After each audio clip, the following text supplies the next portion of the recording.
청바지 입고 왔습니다. 그리고 이제 학교에서 제가 학생들을 가르치는데 아이들이 가장 좋아하는 옷이거든요. 한번 입고 와서 괜찮나요? 네. 우선 저를 먼저 소개하겠습니다.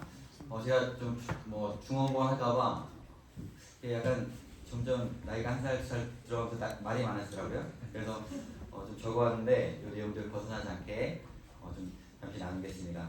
저는 한 가정의 이제 가장입니다. 여기에 저희 가족도 한 명이에요. 그리고 기존교회 집사로 이제 목장을 섬기고 있고 또 찬양팀에서 드럼으로 찬양을 하고 있습니다. 권오규 집사입니다. 만나서 너무 반갑고요. 그리고 제가 하는 일 아까 말씀드렸지만 고등학교 학생들을 가르치고 있습니다. 고등학생들은 알겠지만 통합과학 알죠? 통합과학과 그다음에 물리하면 느낌이 어떤가요? 물리죠. 저의 개그 스타일입니다. 그리고 좀 낯설지만 과제연구라는 과목을 좀 가르치고 지도하고 있습니다.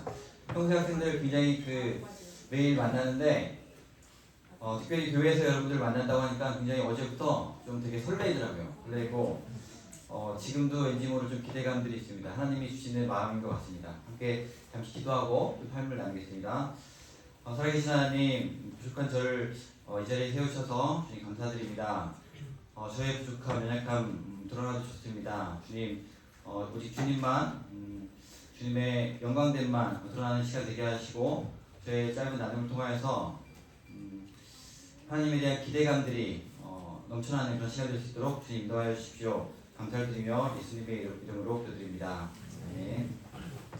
두 가지 정도 좀 나눌까 합니다. 첫 번째는 저는 이제 모태신앙이 아니에요. 아니어서 고등학교 때 신앙생활 하다 보니까 저의 지금의 모습을 이야기하려면 제가 저의 성장 과정을 이야기할 수밖에 없더라고요. 그래서 저를 이끌어주신 하나님에 대해서 좀 나눴으면 좋겠습니다. 교회 권오규 집사님의 이야기를 듣지 마시고 여러분이 이끄신 하나님을 좀 기대하면서 들어주시면 좋을 것 같습니다. 두 번째는 세상에서는 또 직업이라고 하죠. 그 다음에 믿는 사람들은 소명, 또 사명이라고 하는데 지금 제가 가지고 있는 사명들이 어떤 것인지 잠깐 소개하는 시간을 가지겠습니다. 부족하지만 저희 나눔 통해서 여러 가지를 기도했던 것처럼 여러분도 하나님이 여러분을 어떻게 이끄실지 좀 기대하면서 함께 들으시면 너무 좋을 것 같아요. 아까 이승재 집사님이 여러분의 얼굴 표정을 보면서 되게 좀 멘트를 많이 하셨는데 하나님이 저에게 주신 인사는 뭐냐면 여러분이 이런 모습도 웃는 모습으로 보여요. 너무 이렇게 아름답게 보입니다. 자, 저는 평범한 가정에서 자랐습니다. 부모님은 모두 참 성실하셨고 그 다음에 자녀들에 대한 사랑이 참 각별하셨던 것 같아요.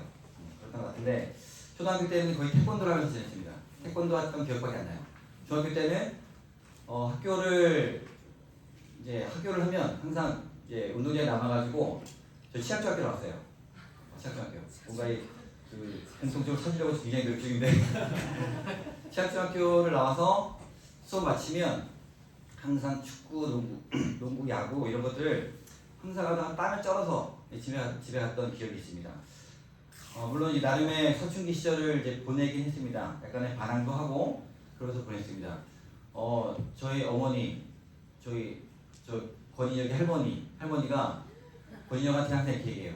너희 아빠는 한 번도 속 안 썩이고 살았다. 거짓말입니다. 적당히 반항하고 적당히 이렇게 하면서 지냈습니다. 그래서 이해할 수 있어요. 이런 말 할 수 있는데 하지만 그래도 이제 가정을 벗어나면서 살진 않았던 것 같아요. 반항을 했지만 그래도 가정을 벗어나면서 살지 않고 부모님 말씀을 그래도 어기지 않고 살려고 했던 것 같습니다. 그러고 이제 고등학교에 올라갔는데 고등학교에 올라가서 저는 저의 자존감이 바닥을 쳤습니다. 저는 교회에 앉아있잖아요. 왜냐면 저의 자존감의 근원이 뭐였냐면 성적이었어요. 성적, 공부 이게 저희 자존감의 근원이었던 것 같아요. 지금 돌아보면 중학교 때까지 좀 했던 것 같은데 이 고등학교 올라와서 떨어지는 성적과 함께 자존감이 뚝 떨어지는 거예요. 그런 가운데 중학교 때 친구를 만났는데 그 친구가 저를 교회로 전도를 했습니다. 전도해가지고 교회에 갔어요. 한번 가보자. 그래서 나도 한번 가보자. 저는 대단히 굉장한 사람이 아니라고 생각했는데 교회 갔더니 저를 되게 대단한 사람처럼 대우를 해주시더라고요. 그래서 저는 되게 기분이 나쁘진 않았습니다. 사실 네 분 그 내심으로 되게 좋았던 것 같아요. 그래서 교회를 다녔는데 다니다 보니까 저와 같은 반 친구가 있는 거예요. 저를 데리고 왔던 친구는 이성현이라는 친구였고 우리 반 친구는 김운용이라는 친구였어요. 근데 이성현이라는 친구는 제가 교회에 다니고 1년 있다가 교회를 안 다니기 시작한 거예요. 그리고 죄송합니다. 김은용이라는 친구는 되게 성격이 까칠했어요. 까칠해가지고 처음에 제가 교회에 적응할 때 굉장히 많은 도움을 줬는데 나중에는 그 까칠한 친구 때문에 그 성격 때문에 되게 좀 밉더라고요. 그런 시기를 보냈습니다. 참 별로인 친구들이었습니다. 별로였어요. 근데 하나님이 그 친구들을 사용하신 것 같아요. 저 한 명을 위해서. 사실 이런 말씀드리겠지만 우리 모두 별로 아닌가요? 여러분들 별로 아니에요? 저는 별로예요. 자, 우리 옆에 친구한테 얘기할까요? 하나님, 이 친구 별로입니다. 다시 하겠습니다. 하나님, 저 별로입니다. 저를 사용해 주세요. 하나님, 이 친구 별로예요. 하나님 이 친구 별로예요. 그래도 하나님 사용해 주세요. 그래도 하나님 사용해주세요. 사실 이제 별로라는 말이 좀 이제 저에게는 좀 와닿지 않는데 이 별로라는 말 대신에 죄인이라는 말을 넣을까 죄인? 하나님, 저는 죄인입니다. 저를 사용해 주세요. 하나님, 이 친구도 죄인입니다. 이 친구 사용해 주세요. 물론 이렇게 나가가지고 너 죄인이다 이렇게 하면 안 됩니다. 어쨌든 그런 저를 사용해 주셨던 것 같고 제가 왜 이 말씀 드리냐면 이 김은용이라는 친구가 지금 뭐 하고 계신지 압니까? 수원에서 목사님으로 계세요. 목사님으로 계십니다. 근데 이 친구가 제가 이제 신앙생활 하는데 굉장히 중요한 역할을 했던 게 이 친구를 통해서 제가 하나님 앞에 정말로 땅을 치면서 회개했던 일들이 이 친구를 통해서 있었습니다. 제가 어느 날 수련회에 갔는데 감사합니다.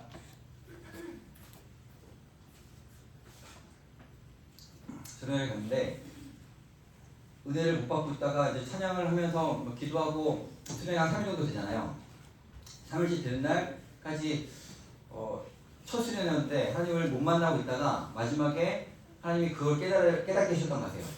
나는 참 착하고 선하게 살았는데 마음속으로 이 친구를 좀 미워했던 게 뭐 큰 대수인가? 라는 생각하면서 살았었는데 그게 하나님 보시기에 너무나도 가슴 아픈 죄였고 또 하나님이 내가 하나님을 믿고 살아가는데 중요한 도움을 줬던 친구를 내 마음속에 너무 미워했다는 것 자체가 하나님이 너무 슬퍼하셨다라는 사실을 좀 깨닫게 해주셨어요. 네, 그런 것들을 내가 회개하면서 그 친구와 함께 좀 안고 내가 울었던 것 같아요. 울면서 하나님을 회개하고 하나님을 좀 만났던 것 같습니다. 그래서 그 친구를 통해서 사용하셨고 일하셨고 저를 하나님께 인도하셨습니다. 그렇게 저는 대학을 갔습니다. 한래대학교 전기전자공학부를 갔어요. 입학을 하고 DFC라는 곳에서 선교단체에서 열심히 활동하다가 군대에 갔습니다. 그때 저의 신앙 상태는 내가 죄인이구나, 죄인이라는 깨달음, 그 다음에 하나님의 존재에 대한 인정, 그 정도였던 것 같아요. 그러다 군대 갔는데 군대에서 나름 편지를 참 많이 받았어요. 나름 편지를 많이 받았다라는 말을 이게 무슨 말인지 잘 모르죠. 요즘 말로 좀 해석하면 나름 인싸였다. 뭐 이런 뜻입니다. 나름 이렇게 연락이 많이 왔습니다. 왔는데 그 친구 그 편지의 대부분은 사실 교회에서 왔어요. 교회에서 이제 와가지고 되게 좋았는데 그 친구 그 편지 중에 저를 되게 뭔가 힘들게 하는 편지가 2개 있었습니다. 그게 뭐냐면 이런 편지였습니다. 형, 나 무슨 대학 무슨 과에 가려고 해. 기도하는데 하나님이 나에게 이런 꿈을 주셨어. 이런 거예요. 근데 그 대학은 그렇게 유명한 좋은 대학은 아니었어요. 그 과도 많은 사람들이 가고자 하는 그런 과는 아니었습니다. 그런데 그 이야기를 하는 동생의 그 편지 내용에 어떤 게 느껴졌냐면 하나님에 대한 기대와 확신이 전 느껴지는 거예요. 근데 너무 그게 멋있고 그게 부러웠습니다. 왜 나는 그 친구보다 두세 살 나이도 많은데 하나님을 안다 하지만 내가 앞으로 어떻게 하나님 위해 살아야 할지 전혀 감을 못 잡고 있는 저 자신을 보면서 너무 부끄럽고 나도 좀 그렇게 되고 싶다는 그런 간절한 마음들이 있었어요. 그런데 참 감사하게도 군대 교회에서 하나님이 저에게 말씀을 주셨습니다. 자, 어떤 말씀을 주셨냐면 이 말씀을 주셨어요. 되게 유명한 말씀인데 같이 한번 좀 보겠습니다. 두 번 읽을 거예요. 제가 한번 읽고 같이 한번 읽어볼게요. 자, 너희 안에 행하시는 이는 하나님이시니 자기 기쁘신 뜻을 위하여 너희에게 소원을 두고 행하게 하시나니. 자, 같이 한번 읽겠습니다. 너희 안에 행하시는 이는 하나님이시니 자기의 기쁘신 뜻을 위하여 너희에게 소원을 두고 행하게 하시나니. 너희 안에, 이 너희는 누구예요? 우리 말이에요. 우리 안에 행하시는 이는 하나님이시다 하는 겁니다. 이 말씀이 저희 마음에 완전히 확 박혔어요. 내 안에 행하시는 이는 하나님이시다. 자기의 기쁘신 뜻을 위하여. 이거 자기가 누굴까요? 하나님이죠. 하나님이 기뻐하시는 일들을 위해서 너희에게, 우리에게, 나에게 소원을 주셨다는 말씀을 저한테 딱 주셨는데, 그때부터 제가 좀 자존감이 낮아졌다고 했잖아요. 자존감이 낮아져서 내가 하고 싶었지만 감히 내가 꺼낼 수 없었던 그런 것들을 내가 마음껏 막 꺼내기 시작했던 저의 모습을 저는 느낄 수 있었습니다. 바로 그 순간은 아니지만 이 말씀을 하루하루 묵상하면서 제가 일병 초창기에 이 말씀을 받고 상병 때까지 이 말씀을 묵상만 했던 것 같아요. 밤에 야간 근무 쓰면서도 묵상하면서 혼자 막 눈물 흘리며 묵상한 적이 있었던 것 같아요. 이 말씀을 제 나름대로 좀 해석을 해봤습니다. 제 나름대로 저의 삶에 적용해봤는데 이렇게 저는 받아들였습니다. 잠시만요. 오규야,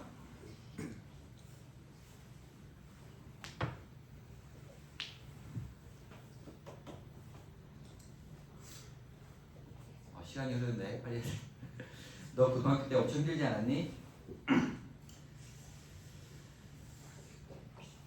다른 사람들 잘 모르지만 너 정말로 자존감이 바닥쳤잖아. 고교야, 내가 그랬어. 하나님이 그렇게 말씀하신 것 같아요. 하나님, 내가 그랬어. 너 그런 학생들에게 해주고 싶은 말 없니? 내가 너를 학교로 보내서 아이들을 만나게 해줄게.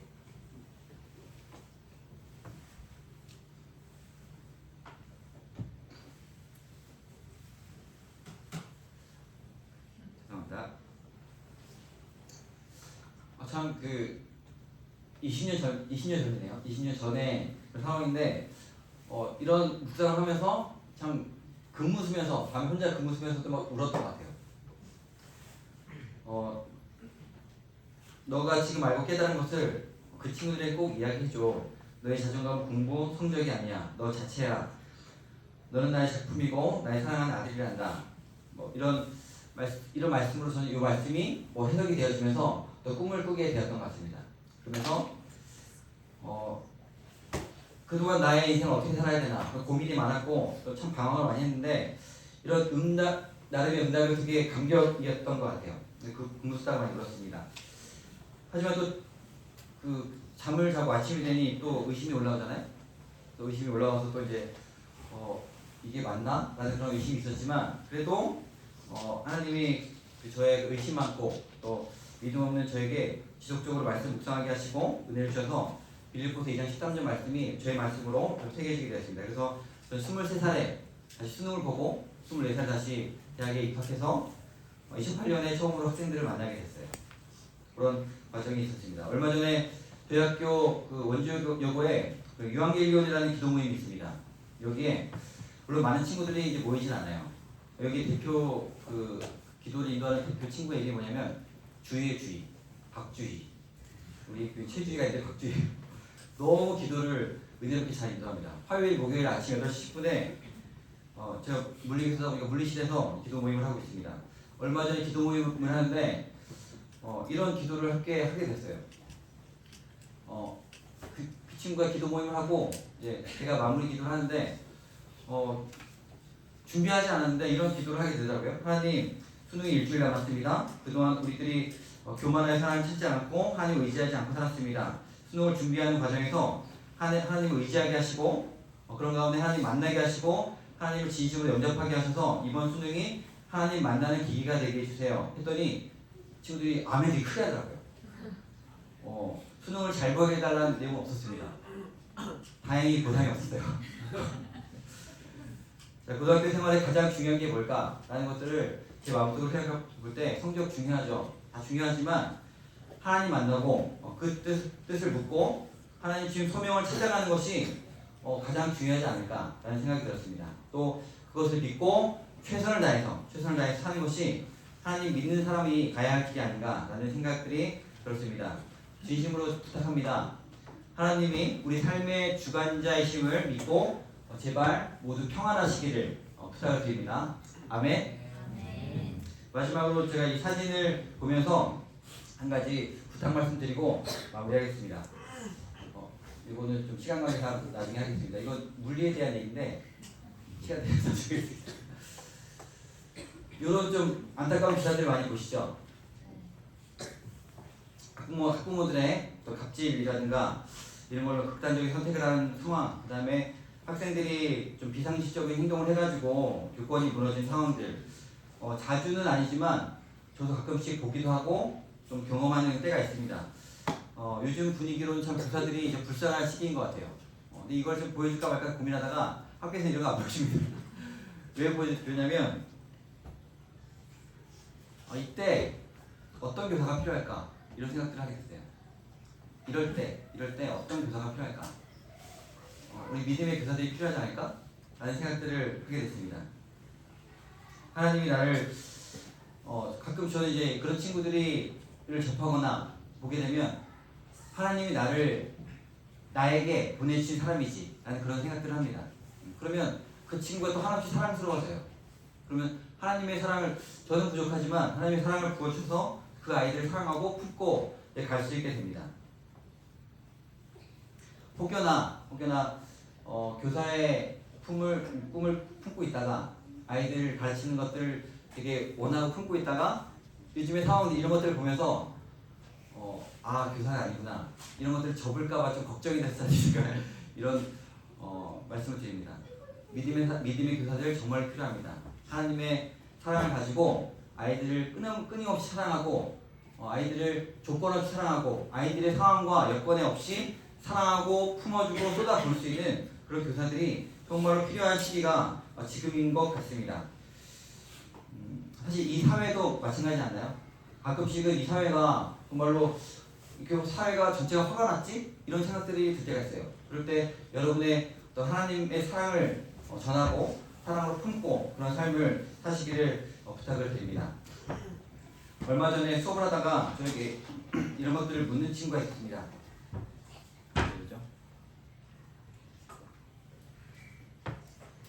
쌤은 언제 가장 행복해요? 이런 걸 묻는 거예요. 이런 것을 묻는 이유가 뭘까요? 수업을 하기 싫어서 묻는 거죠. 근데 저는 그런 질문 처음 받아봤어요. 선생님 어떻게 하면 행복하세요? 선생님 첫사랑 뭐 이런 거 물어보잖아요. 근데 그런 거 선생님 언제 행복하세요? 라고 이런 질문을 처음 받았는데 저는 이렇게 답을 하는데 그렇게 오래 걸리지 않았어요. 나는 지금이 가장 행복해. 나는 지금 너희들과 수업할 때가 가장 행복해. 이런 말을 하면서 책을 피지 않게 되어 있습니다. 부족한 저를 참 행복한 일을 하면서 살아갈 수 있게 해주셔서 너무 감사드립니다. 저는 기도하겠습니다. 이 충전교회 모든 청소년 여러분들이 평생 어떤 일을 하든지 주님 안에서 행복한 삶을 살기를 그런 비전을 찾고 하나님 안에서 정말 최선을 다해서 살 때 또 참 행복을 누리며 살아갈 수 있는 청소년 되기를 함께 기도하겠습니다. 이것으로 마치겠습니다.